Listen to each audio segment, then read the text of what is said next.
est parti ce mardi 19 novembre de Valognes, près de La Hague, dans la Manche, et a traversé la France pour rejoindre le site de Philippsbourg en Allemagne, près d'une ancienne centrale nucléaire. Ces derniers déchets de centrales nucléaires allemandes retournent en Allemagne après avoir été retraités à l'usine de La Hague. Contrairement à la majorité des convois précédents, il n'est finalement pas passé par l'Alsace où il était attendu, mais a traversé la frontière au niveau de Forbach ce mercredi 20 novembre. Encore une fois, un tel convoi a sillonné la France, malgré les nombreuses protestations élevées depuis des années, malgré les promesses renouvelées par le représentant de l'État d'informer les maires et les populations. Rappelons qu'en novembre 2010, un convoi similaire avait traversé la France pour se rendre en Allemagne, changeant plusieurs fois d'itinéraire pour éviter les manifestations prévues tout au long du trajet. En Alsace, au lieu de suivre le trajet habituel passant par Lauterbourg, il avait traversé l'agglomération strasbourgeoise sans même que les élus locaux n'en soient informés. Encore une fois, comme pour ce nouveau convoi, aucune information officielle n'avait été donnée sur ce transport et les risques immenses qu'il a fait peser sur les populations riveraines. Par contre, des violences inqualifiables ont été les faits des forces de l'ordre contre des citoyens qui ne voulaient qu'informer pacifiquement les populations. Lors de ce transport de 2011, la radioactivité à 14 mètres du convoi dépassait de plusieurs centaines de fois le niveau normal. D'après les ingénieurs de la CRIRAD,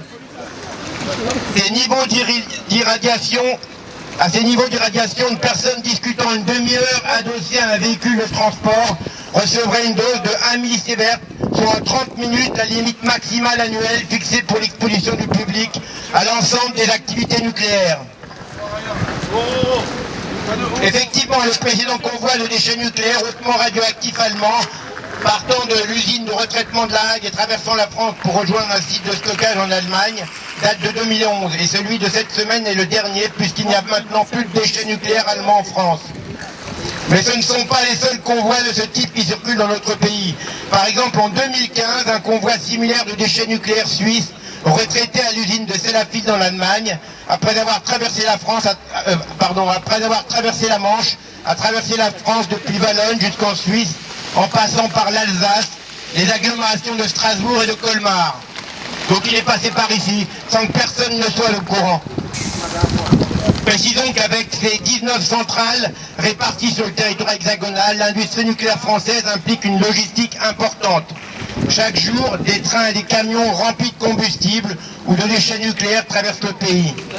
De l'arrivée d'uranium au port du Havre, en Seine-Maritime, et de Sète dans l'Hérault, au stockage définitif des déchets, en passant par les différentes usines de traitement, les centrales et les centres de stockage disséminés sur le territoire hexagonal, le cycle du combustible nucléaire nécessite chaque année plusieurs milliers de convois. 19 000 transports annuels d'après les chiffres de l'ASN de 2015. Car en plus des trajets engendrés par l'activité des 56 réacteurs maison, notre pays reçoit des déchets étrangers et les renvoie ensuite dans le pays d'origine. Évidemment, il n'y a plus de déchets allemands, mais il y en a encore qui viennent du nord de l'Europe, en particulier de la Hollande, etc. Et ne l'oublions pas, pour petite cerise sur le gâteau, de nouveaux transports de déchets radioactifs sont à prévoir si la fonderie de métaux faiblement radioactifs, appelée gentiment Technocentre par EDF, voit le jour à Fessenheim. Et donc, si nous sommes ici aujourd'hui devant la gare, c'est pour manifester notre dégoût pour ce type de transport et contre le mépris affiché envers les populations par les autorités responsables de ces convois. Nous dénonçons les risques des transports de matières radioactives. Transporter ces déchets est extrêmement risqué. Les conséquences d'un accident pourraient être gravissimes.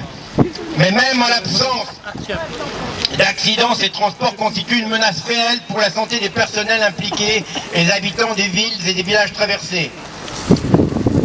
Nous dénonçons le secret qui entoure ces transports. Ni la population ni les élus sont tenus au courant des horaires, ni même du passage des convois. Nous dénonçons l'absurdité du retraitement.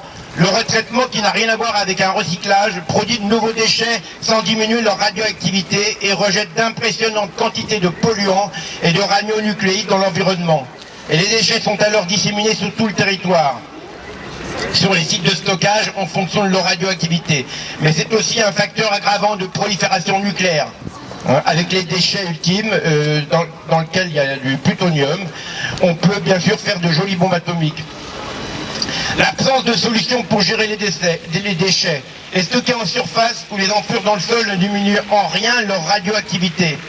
Certains resteront radioactifs pendant des milliers, voire des millions d'années.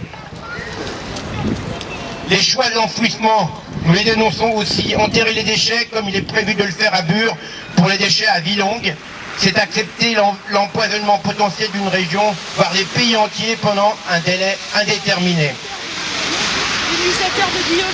Nous allons maintenant rendre hommage à Sébastien Brillat, décédé il y a 20 ans, le 7 novembre 2004, à l'âge de 22 ans, écrasé par le train de déchets radioactifs qu'il tentait de bloquer près d'Abricourt en Lorraine. Ce même train qui a continué sa course en passant par Rönheim, à côté de Strasbourg, et Lauterbourg pour rejoindre le site de Gorleben en Allemagne. Je vous demande de respecter une minute de silence.